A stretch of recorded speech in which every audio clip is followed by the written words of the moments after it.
ससुराल के बर्तन पार्ट 2। इस कहानी के पिछले भाग में हमने देखा कि किस तरह स्नेहा नीलिमा के घर बहू बनकर आती है, पर ससुराल के पहले ही दिन उसे अपने ससुराल वालों का अलग ही रूप दिखने मिल जाता है।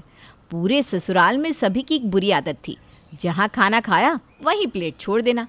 किसी तरह कुछ दिन तक स्नेहा सब कुछ बर्दाश्त करती है और अपनी शादी के शुरुआती दिनों को बर्तन धोकर ही निकालती है। अब आगे सुबह का सारा काम निपटाकर जैसे ही स्नेहा नहाने जाती है तो वो देखती है कि बाथरूम के बाथ टब के पास भी एक कप रखा हुआ है।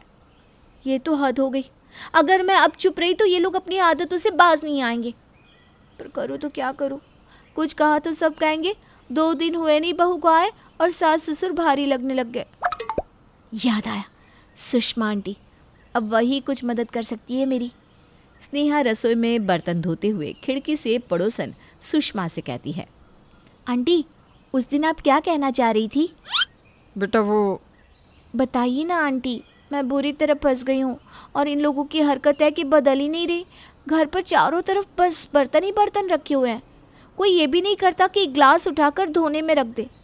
और कम से कम घर में 5 सेट बर्तन के हैं जो घुटे पड़े हैं।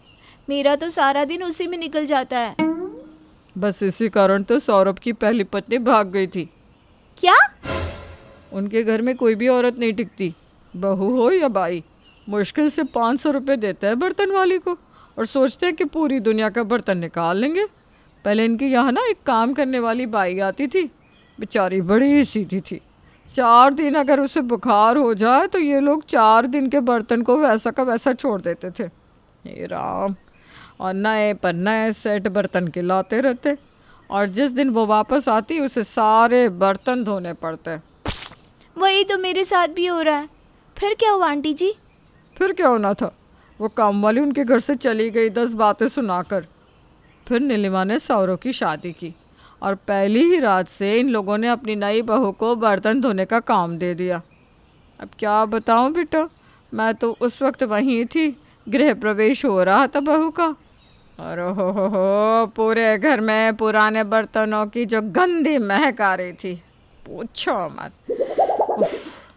रस्म करते ही वो बेचारी बर्तन धोने बैठ गई, पर वो भी कितने दिन सहती। 15 दिन में चली गई वापस और फिर कभी आई नहीं, और अब तो इनके झांसे में आ गई। हे भगवान, ये मैं कहाँ फंस गई, अब मैं क्या करूँ? अब सुषमा जी जो स्नेहा को बताती है वो सुनते ही उसके तो होश उड़ जाते हैं। उसे पता चलता है कि उसके साथ बहुत बड़ा धोखा हुआ था। वो सीधा अपने मायके चली जाती है और अपनी माँ को सारी बात बताती है। मैं भी जब अपनी ससुराल आई ना बेटा, तो यहाँ बहुत सारी झंझट थी जो मुझे शादी के बाद पता चली। पर क्या मैंने तेरे पापा को छोड़ दिया? अरे एक बार हम जिस घर में आ गए उसे समेटने की जिम्मेदारी हमारी होती है। कभी कभी भगवान उन्हें ही मुसीबत देता है जो उन मुसीबत से लड़ने की हिम्मत रखते हो। माना तेरे ससुराल वाले आदतों में सही नहीं, पर उन आदतों को तुझे ही बदलना होगा। और अगर कुछ ठीक नहीं हुआ तो फिर मैं हूँ ना बेटा। हाँ मम्मी, आपने ठीक कहा, अब मुझे ही कुछ करना होगा। अब स्नेहा जानती थी कि उसे क्या करना है। वो बड़ी खुशी खुशी अपने ससुराल जाती है, सभी के साथ हंसी ठिठोली करती है और अचानक ही खांसना शुरू कर देती है। अरे मम्मी देखो, भाभी को क्या हुआ? मम्मी मुझे उल्टी आ रही है, लगता है सब कुछ घूम रहा है मम्मी। हैं? चल बहू, तुझे डॉक्टर के पास ले चलते हैं। सभी स्नेहा को डॉक्टर के पास लेकर जाते हैं। खुशखबरी है, आपकी बहू प्रेग्नेंट है, पर शायद इन पर काम का बहुत ज़्यादा प्रेशर है, तो अब से ज़्यादा काम मत करवाइएगा। ये जितना आराम करेंगी उतना ही अच्छा है इनके लिए। और शायद थोड़ी गंदगी में रह रही है तो इन्हें उल्टियाँ हो रही है, तो जहाँ ये रहे वहाँ डस्टिंग होती रहे, सब कुछ साफ रहे, ये अच्छा होगा। ये कहकर डॉक्टर वहाँ से चली जाती है। ये तो डॉक्टर ना कुछ भी बोलते रहते हैं बहू। अरे गांधे कैसे उल्टी अब पेट में बच्चा रहेगा तो उल्टियाँ तो आएंगी ही। और जहाँ तक रही काम की बात, तो उसका टेंशन मत ले, बाहर से खाना मंगवा लेंगे। अरे मैं तो सोच रही हूँ बर्तन छोड़ ही देते हैं, अब ना डिस्पोजल ही मंगवा लेते हैं, उसी में खाना खा लेंगे। ना धोने की झंझट, ना तुझ पर काम का प्रेशर है। ये तो सारा प्लान ही उल्टा पड़ गया। इन लोगों को तो कोई फ़र्क ही नहीं पड़ता। अब प्लान बी अप्लाई करना होगा। अब वही तो मम्मी जी, आप बिल्कुल ठीक कह रही हैं। वैसे मैं कह रही थी कि अब हम सब यहाँ आ ही गए हैं तो आप लोगों को भी ना रेगुलर चेकअप करवा लेना चाहिए। आजकल कोई भरोसा नहीं है।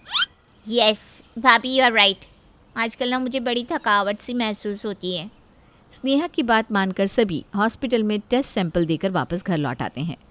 घर लौटने के बाद स्नेहा भी बाकियों की तरह आराम से बिस्तर पर पड़ी रहती, बाहर से खाना ऑर्डर करती और अपने डिस्पोजेबल प्लेट को बिस्तर के नीचे सरका दिया करती, जिससे किसी को कोई फ़र्क नहीं पड़ता, क्योंकि उनके घर में किसी को किसी चीज़ से फ़र्क था ही नहीं। 3 दिन बाद दरवाजे पर दस्तक होती है। प्रिया जाकर दरवाज़ा खोलती है। हमारे रिपोर्ट्स आए मम्मी। अच्छा, ज़रा देख क्या लिखा है। ओ गॉड मम्मी, हमारी सबकी रिपोर्ट तो बहुत ही ख़राब है। It's very serious. हम सभी को अभी के अभी डॉक्टर से मिलना होगा।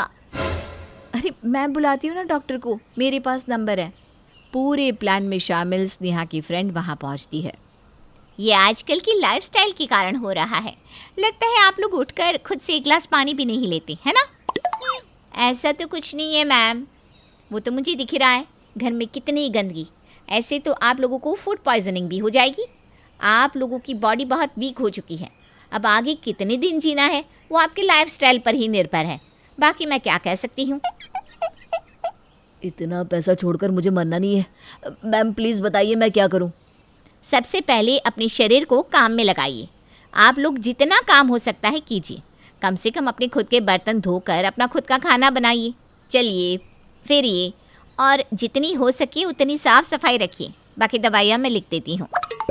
ठीक है डॉक्टर साहब, आप जैसा कहेंगे हम वैसा ही करेंगे। फिर हम ठीक तो हो जाएंगे ना? पहले आप अपने घर को तो साफ़ कीजिए, बर्तनों को साफ़ रखिए। वॉश बेसिन, टॉयलेट्स, घर की ज़मीन सब साफ़ हो तो बीमारी और नहीं पनपेगी और आपकी आधी दिक्कत वहीं ख़त्म हो जाएगी। फिर 1 महीने बाद मुझे मेरे क्लिनिक पर मिलिए। और स्नेहा का उपाय इस बार कुछ ऐसा काम करता है।